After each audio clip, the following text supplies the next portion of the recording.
Injective. अब ये injective क्या होता है यार? 1-1 होता है कि मेनी वन होता है, ऑन टू होता है कि इनटू होता है, क्या होता है बताइए? हाँ कमेंट में बताएं। What is injective? बच्चों को यहाँ पे दिक्कत होती है कि सर इंजेक्टिव क्या होता है, सरजेक्टिव क्या होता है। 1-1 बहुत बढ़िया। चलो जिसको नहीं पता है कि इंजेक्टिव क्या होता है उसको बता देता हूँ। इंजेक्टिव बोले तो इंजेक्शन, जब आपको इंजेक्शन मिलता है तो एक इंजेक्शन एक बार में मिलता है, तो 1-1 हो गया। और नॉट इंजेक्टिव हो गया तो मेनी वन हो गया। अच्छा अब ये सरजेक्टिव क्या होता है बताओ बेटा? सेफ्रॉन, सरजेक्टिव क्या होता है? What is this surjective? Onto, है ना। अब ऑन टू में कैसे लिखते हैं? Range equal to codomain. चलो तो एक सवाल में ले लूंगा इंजेक्टिव का और दूसरा सवाल ले लूंगा सरजेक्टिव का, ठीक है ना। अब देखो कि अगर मैं इंजेक्टिव में आ रहा हूं तो F X equal to X cube दिया हुआ है। अब ये प्रूफ करना है कि वो जो है वो इंजेक्टिव फंक्शन है, बोले तो 1-1 फंक्शन है, ठीक है। अब जेई मेंस के क्वेश्चन से जब अपन कराते हैं ना तो वहां पे ये बोल देते हैं कि यार 1-1 है ना तो डिफरेंशिएशन मेथड से कर दो। अरे बाप रे ये क्या हो गया यार, लाइट चली गई।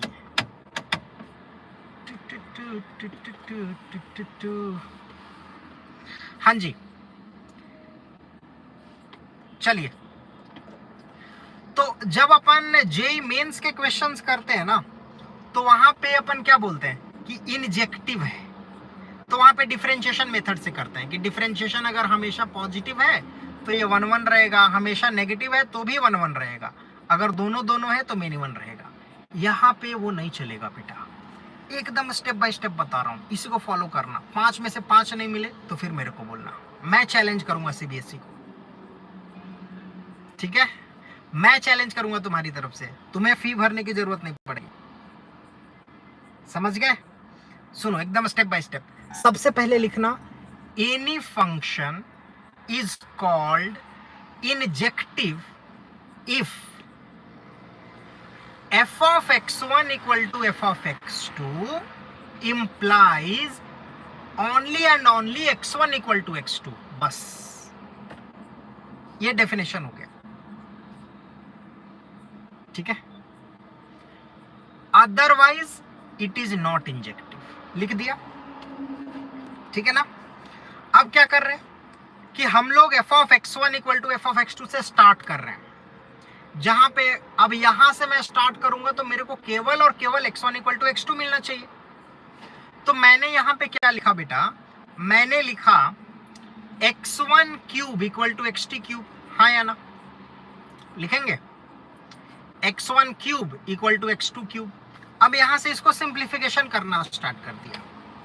कैसे करेंगे सिंप्लीफिकेशन आप बताओ, कमेंट में बताओ। x1 cube equal to x2 cube लिखेंगे ना बेटा, यानी कि अपन लिखेंगे x1 cube minus x2 cube equal to 0, yes और नो। तो जब अपन ने लिख दिया x1 cube minus x2 cube equal to 0, तो यहां से आ गया a cube minus B cube, आया नहीं आया? बोलो बेटा कैसे फैक्टराइज करोगे a cube minus B cube पे? कैसे करोगे?